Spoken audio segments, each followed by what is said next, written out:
Hello aspirants, आज के इस एक्सप्लेनर में स्वागत है।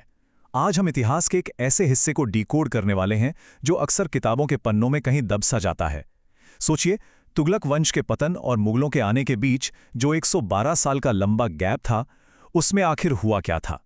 ये वो दौर है जो यूपीएससी और एसएससी के लिए एक हाई यील्ड टॉपिक है। तो चलिए, बिना किसी देरी के इस ऐतिहासिक सफर की शुरुआत करते हैं।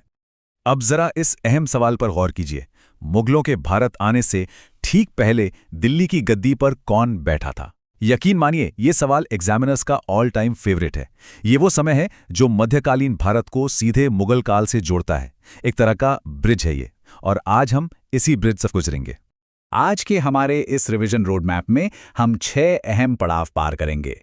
सबसे पहले सल्तनत का संक्रमण काल, फिर सैयद वंश के शासक, उसके बाद लोदी वंश का युग, दोनों की तुलना, उनकी सांस्कृतिक विरासत और आखिर में एक क्विक क्विज जिससे सब कुछ दिमाग में अच्छे से सेट हो जाए। तो आइए सबसे पहले बात करते हैं पहले भाग की, यानी सल्तनत के संक्रमण काल की। 15वीं सदी का वो दौर जो भारी राजनीतिक उथल-पुथल से भरा था। तुगलक वंश अब कमजोर पड़ चुका था और इसी अस्थिरता ने उन ताकतों को जन्म दिया जिन्होंने आगे चलकर मुगलों के लिए जमीन तैयार की। अगर हम इस पूरे कालखंड का एक ओवरव्यू लें तो कहानी कुछ ऐसी है। एक तरफ खिज्र खान और बहलोल लोदी जैसे मजबूत चेहरे उभर रहे थे, तो दूसरी तरफ दिल्ली की सत्ता काफी कमजोर हो चुकी थी और बाहरी खतरों का साया भी मंडरा रहा था। ये वो बेसिक स्ट्रक्चर है जिसे समझना आगे की कहानी के लिए बहुत जरूरी है। चलिए अब कहानी के दूसरे हिस्से पर चलते हैं। सैयद वंश के शासक। 1414 का वो साल जब इस राजवंश ने दिल्ली की सत्ता संभाली। अब चूंकि ये नया वंश था, तो अपनी सत्ता को जायज ठहराने के लिए इन्होंने पैगंबर मोहम्मद के वंशज होने का दावा किया, और देखा जाए तो ये धार्मिक दावा ही उनके शासन का सबसे बड़ा आधार बन गया था। एग्जाम्स में अक्सर इन शासकों का क्रोनोलॉजिकल ऑर्डर पूछ लिया जाता है, और इसे याद रखना थोड़ा कंफ्यूजिंग हो सकता है। तो इसके लिए एक निमोनिक ट्रिक याद रखिए, खिज्र मेक्स मच आर्ट। जी हाँ, खिज्र से खिज्र खान, मेक्स से मुबारक शाह, मच से मोहम्मद शाह और आर्ट से आलम शाह।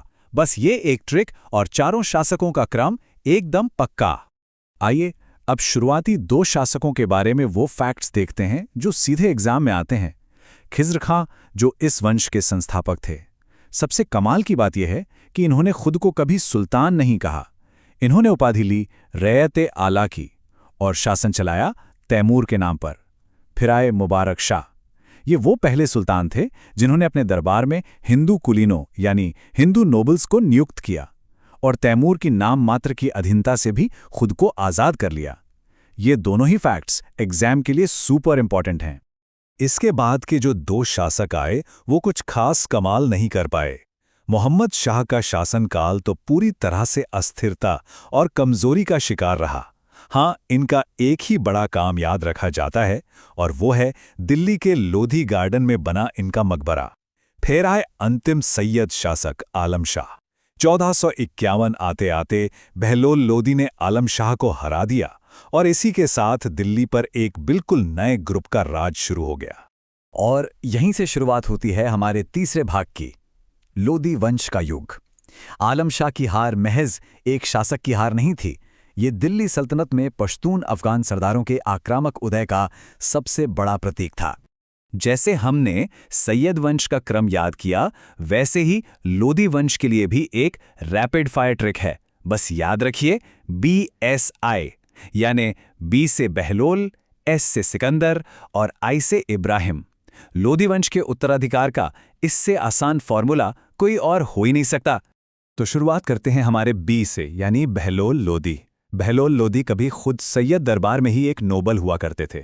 आलम शाह को हटाकर सत्ता हाथ में लेने के बाद इन्होंने सबसे पहला काम किया राजपूत और अफगान सरदारों को दबाना। बहलोल लोदी की एक बहुत बड़ी खासियत थी उनकी धार्मिक सहिष्णुता। उन्होंने हिंदू और मुसलमान दोनों को प्रशासन में आगे बढ़ने का मौका दिया। फिर आते हैं सिकंदर लोदी। इन्होंने साम्राज्य का काफी विस्तार किया और प्रशासन को पूरी तरह से सेंट्रलाइज्ड कर दिया। व्यापार और कृषि को भी बढ़ावा दिया। लेकिन परीक्षा के लिए सबसे जरूरी पॉइंट कौन सा है? वो है आगरा शहर की स्थापना। जी हां, आगरा को एक महत्वपूर्ण शहर के रूप में बसाने का पूरा श्रेय सिकंदर लोदी को ही जाता है। इसे बिल्कुल मत भूलिएगा। और आखिर में इब्राहिम लोदी। इनका समय आते आते स्थिति काफी बिगड़ गई। इनका पूरा शासनकाल आंतरिक कलह और बगावत से भरा रहा। इन्होंने अपने ही सरदारों और प्रजा को खुद से दूर कर लिया और इसी आपसी लड़ाई का फायदा उठाया बाबर ने। 1526 में लड़ी गई पानीपत की पहली लड़ाई में इब्राहिम लोदी की करारी हार हुई। इसी के साथ दिल्ली सल्तनत का अध्याय हमेशा के लिए खत्म और मुगल साम्राज्य की शुरुआत हो गई। अब चलते हैं चौथे भाग की ओर, सैयद और लोदी की तुलना। देखिए, परीक्षाओं में आजकल सीधे सवाल कम आते हैं और स्टेटमेंट बेस्ड उलझाने वाले सवाल ज्यादा आते हैं। इसीलिए दोनों राजवंशों का एकदम क्लियर कंपैरिजन करना बहुत जरूरी है। अगर हम इन दोनों में फर्क देखें तो सबसे पहला फर्क इनकी जड़ों में है।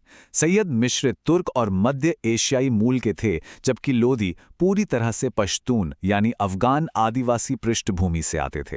सत्ता पर बने रहने के लिए सैयद शासक पैगंबर के वंशज होने का दावा करते थे, लेकिन लोदियों ने ये काम अपनी सैन्य ताकत और राजनीतिक एकीकरण के दम पर किया। और जहां सैयद वंश बहुत ही अस्थिर रहा, वहीं लोदी वंश ने काफी हद तक स्थिरता बनाए रखी और साम्राज्य का विस्तार भी किया। चलिए अब राजनीतिक इतिहास से थोड़ा बाहर निकलते हैं और बात करते हैं हमारे 5वें सेक्शन की, सांस्कृतिक और वास्तुकला विरासत। ये वो हिस्सा है जो आर्ट एंड कल्चर के सेक्शन में सबसे ज्यादा स्कोरिंग होता है। एक दिलचस्प बात देखिए, इतनी भयंकर राजनीतिक उथल-पुथल चल रही थी, लेकिन फिर भी कला और संस्कृति का विकास नहीं रुका। इन दोनों ही राजवंशों ने इंडो इस्लामिक आर्किटेक्चर, पारसी साहित्य और सूफी कविताओं को खूब बढ़ावा दिया। ये साबित करता है कि सत्ता चाहे कितनी भी कमजोर हो, कला अपना रास्ता ढूंढी लेती है। अगर हम प्रमुख स्मारकों की बात करें तो एग्जामिनर्स के कुछ बहुत ही फेवरेट पॉइंट्स हैं, जैसे मुबारक शाह सैयद का मकबरा। इसका अष्टकोणी यानी ऑक्टागोनल डिजाइन और उसमें इस्तेमाल हुआ लाल बलुआ पत्थर।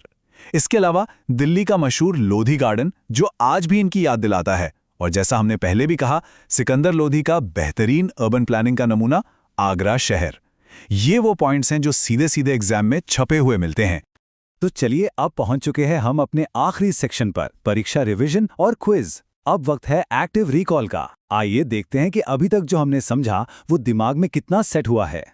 ये रहा पहला सवाल, वो कौन सा सैयद शासक था जिसने सुल्तान की उपाधि लेने से साफ मना कर दिया और खुद को रैयत-ए-आला कहलवाना पसंद किया? सोचिए जरा। बिल्कुल सही जवाब है खिज्र खान। याद रखिएगा, ये सैयद वंश के संस्थापक थे और इन्होंने अपना शासन किसी सुल्तान के तौर पर नहीं, बल्कि तैमूर के प्रतिनिधि के रूप में चलाया था। चलिए दूसरा सवाल देखते हैं। ये लोधी युग से सबसे ज्यादा बार पूछा गया फैक्ट है। प्रशासन को पूरी तरह से केंद्रीकृत करने और ऐतिहासिक आगरा शहर की स्थापना करने का श्रेय किसे जाता है? और इसका सही जवाब है सिकंदर लोधी। याद है ना हमारी वो BSI ट्रिक, उसका बीच वाला अक्षर S।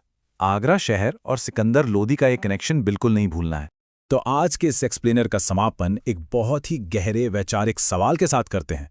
1526 में पानीपत के मैदान में जब युद्ध की धूल बैठी, तो वहां सिर्फ एक वंश का अंत नहीं हुआ था, बल्कि सोचने वाली बात यह है कि कैसे इन 112 सालों के उथल-पुथल भरे दौर ने वो मजबूत सांस्कृतिक और शहरी नींव तैयार की, जिस पर आगे चलकर एक विशाल मुगल साम्राज्य खड़ा हुआ।